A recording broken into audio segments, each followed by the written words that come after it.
Good afternoon, everybody. Today, I have come here to give you a new lesson that is only for the students of class 12 who are appearing for the CBSE examination this year. The very important poem that is Aunt Jennifer's Tigers, that is composed by Adrienne Rich, an American poetess.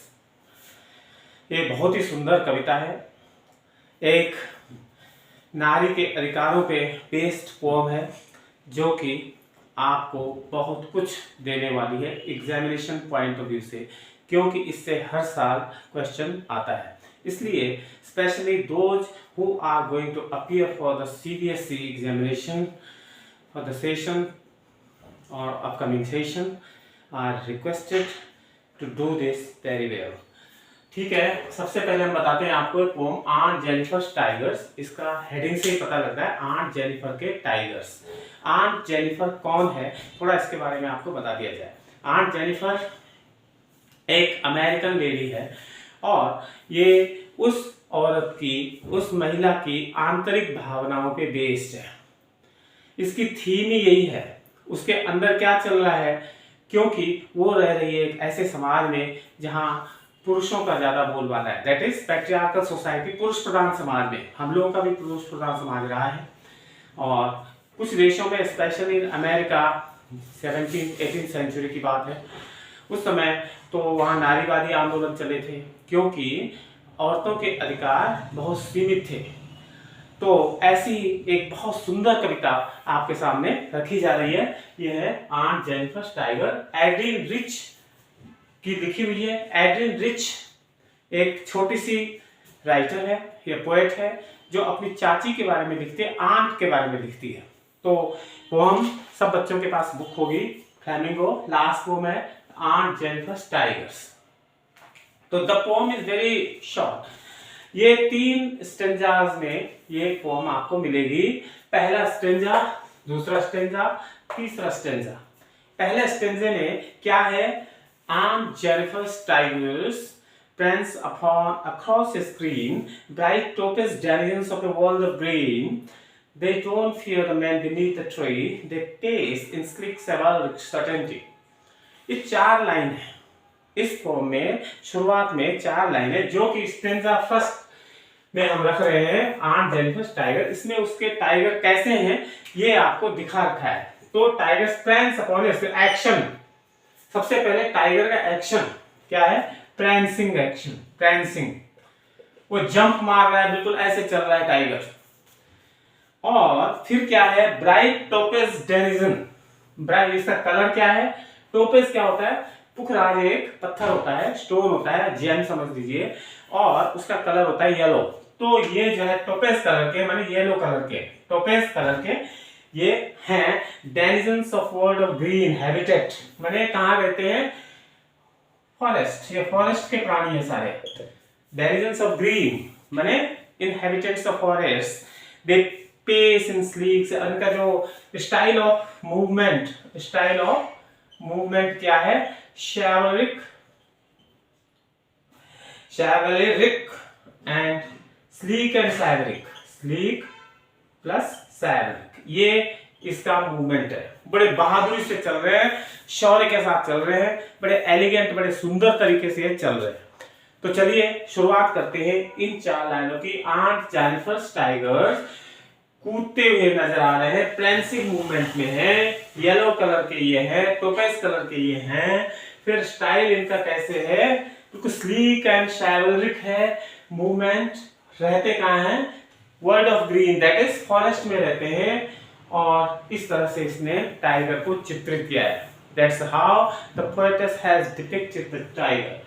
कैसे depict किया है tiger को, उसके action के द्वारा, उसके colour के द्वारा, उसके हैबिटेट के द्वारा, उसके स्टाइल के द्वारा। क्लियर हो गया।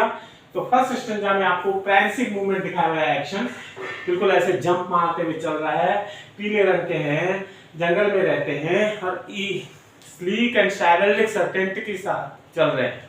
एक निश्चितता इसके मूवमेंट में है, कोई डर नहीं है, किसी का कोई भय नहीं है और आगे बढ़ते जा रहा है।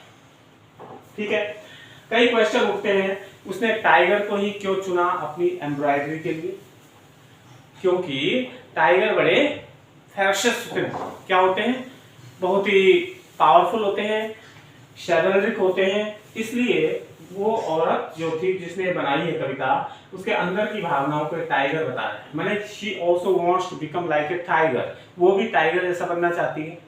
टाइगर जैसे फियरफुल नहीं होते हैं, ब्रेव होते हैं, और जैसे उनका मूवमेंट है बिल्कुल निडरता के साथ चल रहे, किसी से डरते नहीं है, वैसे ही ये भी बनना चाहती है औरत। क्योंकि ये डरती है। अब किससे डरती है? अब ये बात आपको बता दी जाए। Actually in those days the women were governed bye there patriarchal counterparts, that is especially here by her husband. Her husband is torturing her every time. उसका husband उसको torture करता है। He passes commands over to her. And होता क्या है? She is made to do every work, every tough job. Because it's supposed that patriarchal society is supreme and women are just nothing before them. So the woman is filled up with some emotions, and her emotions are being depicted in an embroidery of her. That is, she is embroidering on a piece of canvas a moving tiger whose qualities have already been described here. तो वो औरत भी ये पुरुष प्रधान समाज का शिकार थी।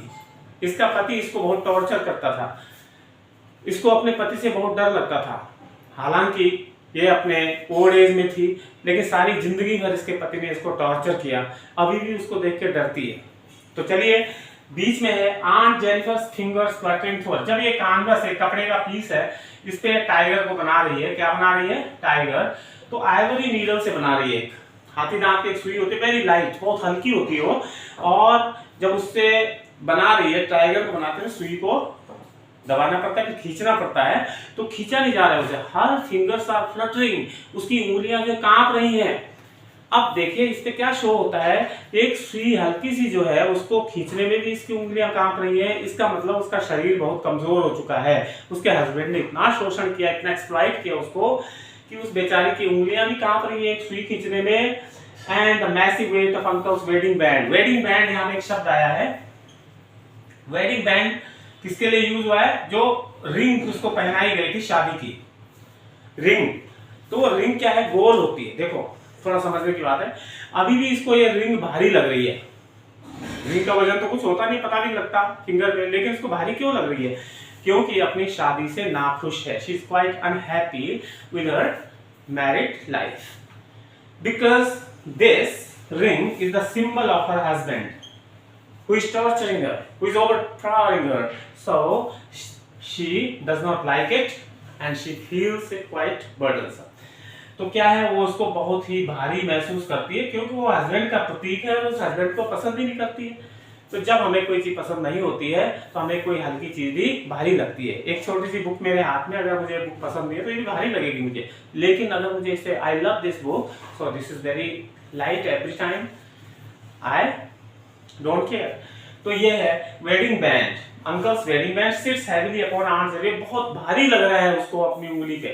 अब आपने दूसरे स्टेंजा में क्या देखा कि वह एम्ब्रॉयडरी कर रही है, टाइगर को बना रही है एक कपड़े के पीस पे, और कपड़े के पीस पे जब एम्ब्रॉयडरी कर रही है तो बहुत भारी लग रहा है उसको, सुई खींचना भी बहुत पावरफुल लग रहा है, और ऐसा लगता है कि कुछ बहुत भारी चीज को पुल कर रही है। हाँ, उंगलियां कांप रही है इसकी। कुल मिलाती है कि उसके पति ने उसका शोषण करते करते इतना बुरा हाल कर दिया है कि बहुत कमजोर हो गई है, वीक हो गई है, फेल हो गई है, और उसके हाथ कांप रहे हैं। कांपने के दो कारण हो सकते हैं। हो सकता है उसको ये डर भी लग रहा हो कि मेरा पति आने वाला है, बोलेगा क्या कर रही है, इसलिए भी डर के मारे भी वो कांप रही है। शरीर की कमजोरी के कारण भी कांप रही है। तो ये है उसका वेडिंग बैंड। आप समझ चुके हैं रिंग के लिए होता है, ये रिंग भी उसको भारी लग रही है। अब है तीसरा stanza, when aunt is dead. अब आप देखो दो स्टेंजाज में आंट जेनिफर यूज हुआ है, लेकिन लास्ट में ओनली आंट, जेनिफर खत्म हो गया। जेनिफर क्या, उसकी इंडिविजुअलिटी है। कहने का मतलब यह है कि उसका एक्सप्लॉयटेशन होते होते इतना सब कुछ हो गया है कि अब वो अपनी आइडेंटिटी को भूल चुकी है। She has lost her identity because of exploitation के कारण उसकी आइडेंटिटी खत्म हो चुकी है, इसलिए उसने कहा आंट इज डेड। जब इस आंट की मौत हो जाएगी, her terrified hands will lie stirring the orgies, तो उसके डरे हुए हाथ, डर तो रही है, माने मरते दम तक वो डरती रहेगी, और उसके बाद जब इसको दफना दिया जाएगा तो रिंग भी वही दफन हो जाएगी। इसका मतलब यह है कि ऑर्जियस माने टफ टाइम्स, अग्नि परीक्षा इसको बोलते हैं। ये टफ टाइम्स जो है अभी भी उसके मौत के बाद भी उसका पीछा नहीं छोड़ेंगे। जैसे हमारे में होता है 7 जन्म तक साथ नहीं छोड़ेगा। अच्छा हो तो 7 जन्म बहुत अच्छी बात है, लेकिन बुरा हो तो 7 जन्म का 1 जन्म झेलना मुश्किल हो जाएगा। शी वॉज मास्टर्ड बाय, मैंने ये हस्बैंड के लिए कहा है, वो उसका हस्बैंड अभी भी लगता है मौत के बाद भी उसका पीछा नहीं छोड़ेगा, क्योंकि मौत के बाद भी उंगली उसके हाथ पे, रिंग उसके हाथ पे है, तो उससे वो छुटकारा पाना चाहती है। The tiger in the panel, कोई बात नहीं, वो चली जाएगी दुनिया छोड़ के, लेकिन जो टाइगर्स हैं, ये जो टाइगर वो बना रही है ये वाले, they will still be prancing across this cloth. The tigers in the panel that she made will go on prancing. इस पैनल पे जो टाइगर्स उसने बनाए ये अपना कूदते हुए नजर आएंगे। Even after her death, proud and they are proud, they are unafraid. निडर होके, निर्भय होकर के और गर्व के साथ में वो टाइगर अपने आप को क्या करेंगे, अपने आप को प्रेजेंट करते रहेंगे। तो इस तरह से उस औरत की एक मन की मनोदशा को चित्रित किया गया है इस पोम में। तो इससे पता लगता है कि 17th-18th सेंचुरी में जो औरतें होती थी पैट्रियार्कल सोसाइटी में, उनको कितना एक्सप्लॉइट किया जाता है। हर एक औरत बोल भी नहीं सकती थी, लेकिन इस कविता में उसने मुंह से तो कुछ नहीं बोला, लेकिन अपनी एम्ब्रॉयडरी के थ्रू अपनी फीलिंग्स को जगा दिया है, लोगों को बता दिया है। टाइगर को उसने इसलिए चुना क्योंकि टाइगर एक पावरफुल होते हैं, ब्रेव होते हैं। तो she also wants to become as brave as tigers, वो भी टाइगर जैसे ब्रेव बनना चाहती है। तो बहुत सुंदर पोम है ये, आपको पता लग गया होगा। इसमें रिंग एक शब्द है, लास्ट में देखो आप, रिंग का मतलब एक तो स्टिल रिंग विद ऑर्जियस, एक शब्द आया रिंग विद ऑर्जियस। रिंग का मतलब घेरा, और जो आपकी रिंग होती है जो पहनते हैं आप, वो क्या होती है, वो भी गोल ही होती है। तो यहाँ पे सराउंडेड बाय, इसका मतलब क्या हो जाएगा, surrounded by arduous tough times difficulties. तो अभी भी मौत के बाद भी उसको ये मुसीबतें, ये परेशानियां झेलनी पड़ेंगी। उसको ऐसा लग रहा है क्योंकि ये रिंग अभी भी उसके हाथ पे है। तो मौत ने तो उसके शरीर को छोड़ दिया, लेकिन आत्मा उसकी शायद अभी भी परेशान रहेगी, क्योंकि ऐसे आदमी से उसका पाला पड़ा है। तो कुछ क्वेश्चंस आते हैं इस पे। क्वेश्चन इनसे बनते हैं कि किस एक्शन में टाइगर्स हैं, प्रेंसिंग एक्शन में है। उसने टाइगर्स को क्यों चुना as a subject for embroidery, क्योंकि टाइगर्स ब्रेव होते हैं, वो भी ऐसे टाइगर जैसा ब्रेव बनना चाहती थी, राइट। पहली वाली जो पहला स्टेंजा है उसमें they don't fear the man beneath the tree, पेड़ के नीचे जो आदमी खड़े हैं उससे वो टाइगर डरते नहीं है। एक प्रकार के मैन फॉल के लिए ताना मारा है उसने, टेंटलाइज किया है यहाँ पे। मैंने ये आदमी हमारे सामने तो बड़े शेर बनते हैं, लेकिन टाइगर के सामने पेड़ के नीचे दुबक के खड़े हैं, इनकी हवा निकल जाती है डर के मारे। तो केवल महिलाओं के सामने इतने पावरफुल होने की कोशिश करते हैं, उनको एक्सप्लॉइट करते हैं। टाइगर जब सामने आता है तो पेड़ के नीचे छुप के बैठ जाते हो। तो ये कहने का प्रयास कर रही है वो, और वो भी इसलिए टाइगर जैसा बनना चाहती है और ऊपर उठना चाहती है इन सब चीजों से। तो ये आपको पता लग गया होगा इस पोम में। ये क्वेश्चंस भी ऐसे आते हैं, उसकी फिंगर्स फ्लटर क्यों कर रही हैं, क्योंकि वो वीक है और क्योंकि उसे डर लग रहा है अपने हस्बैंड के आने का। और उसको रिंग भारी क्यों लग रही है, क्योंकि वो चीज, वो हस्बैंड जो जिसका वो प्रतीक है, जिसका वो सिंबल है, वो उसको टॉर्मेंट करता है, टॉर्चर करता है, इसलिए उसको रिंग भी अच्छी नहीं लगती है। और उसके आंट जेनिफर शब्द यूज क्यों नहीं किया गया, only aunt is used in the last stanza, क्योंकि इतना एक्सप्लॉइटेशन हो गया तो अपने आप को भूल चुकी है, उसका अपना इंडिविजुअलिटी खत्म हो चुकी है एक्सप्लॉइटेशन में। वो दूसरे के हाथ की कठपुतली बन के रह गई है, और उसे डर है कि मौत के बाद भी ये आदमी रहेगा, लेकिन चलो मेरे बनाए हुए टाइगर्स तो रहेंगे, जिंदा रहेंगे। तो ये है पूरी पोम। इसके लास्ट में कुछ क्वेश्चंस हैं, I hope all of you will do. If you have any problem in attempting any question, you can write me in comments. I'll be ever with you for your solutions. Thank you very much.